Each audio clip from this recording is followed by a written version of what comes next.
If everyone is ready, let us begin. Urianger, the floor is yours.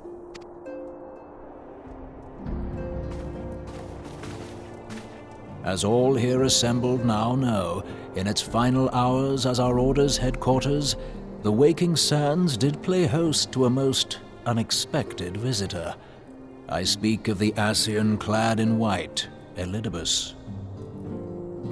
Unwelcome though his presence was, his words that day did serve to confirm a truth long suspected, that the Ascians are eternal beings, to whom physical destruction is as a temporary inconvenience.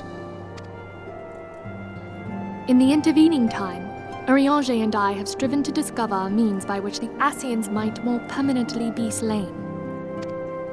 And 'tis my belief that we have found the thread that will allow us to unravel the twisted skein of their existence. In the moments prior to Leviathan's most recent manifestation, the Sahagin elder who summoned him was observed to undergo some manner of ascension. The etheric readings taken by Y'shtola at the time of this transfiguration have proven most enlightening.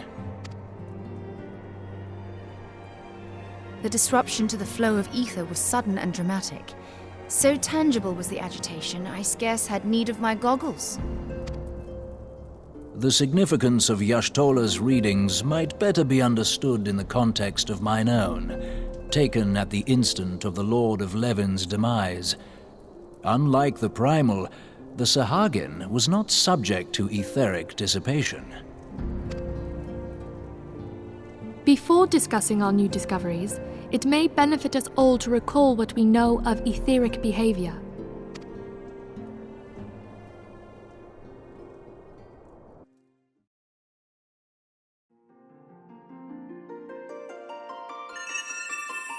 Let us begin at what some might call the end.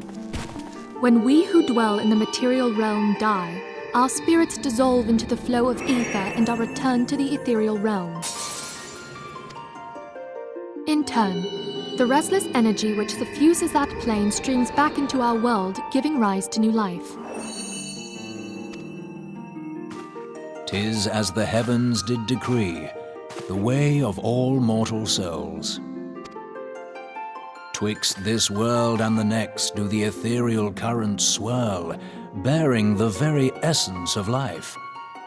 Thus doth the cycle of birth, death, and rebirth continue unabated. Primals behave somewhat differently.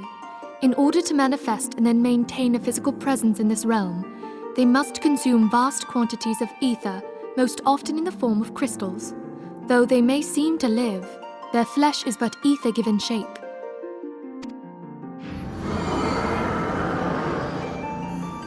Thus, a defeated primal leaves behind no broken corpse. Rather, the essence of its form seeps back into the land whence it came, and the energy of its shattered spirit is called back to the ethereal realm.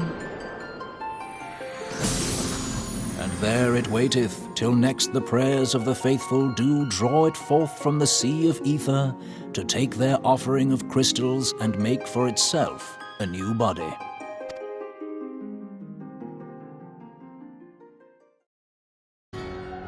Which brings us on to the third group, the so-called immortals. They exist in a manner all their own. Quite. Even as the Sahagin elder fell to the Admiral's musket shot, I witnessed the release of an ethereal cloud, which immediately took possession of a nearby minion. A soul that dissipateth not upon the death of the flesh. The secret of life everlasting, and in the claws of a Sahagin no less.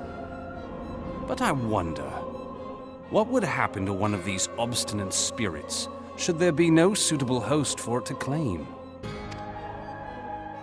If mortal death entails a return to the ethereal realm, it seems doubtful that the soul of an immortal would venture there. Nay, it merely withdraweth the distance, unto the shore of the ethereal sea, perchance, but no further. Yes, it exists in neither this realm nor the next. abiding instead in the space that lies between them.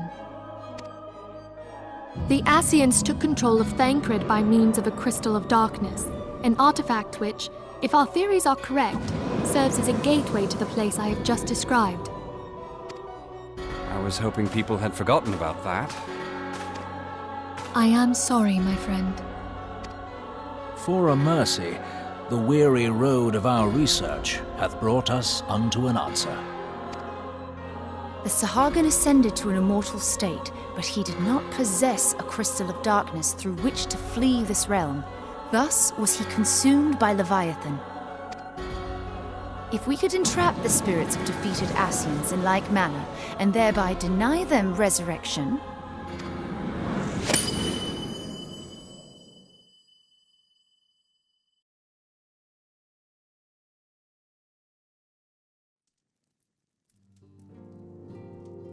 Therein lieth the path to victory. Thou art most perceptive, my lady. Only when we have trapped the bodiless soul within an ethereal prison can we hope to defeat its unnatural constancy. Thus might even an eternal paragon be consigned to oblivion. These feats are, of course, far easier said than done.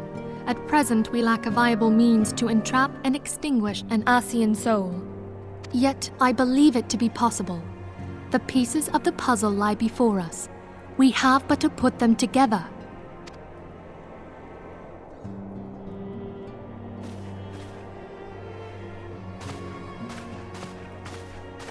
I will depart at once to convene with the sages of Sharlayan. Together shall we divine the steps by which our goals may be achieved. I have the utmost faith in you, Archon.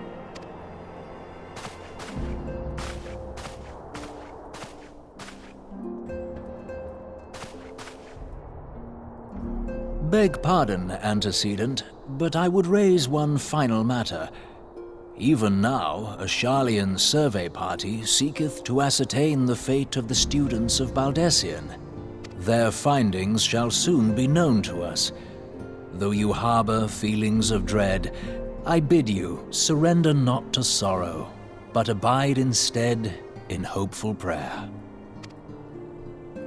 I shall, Archon. Thank you.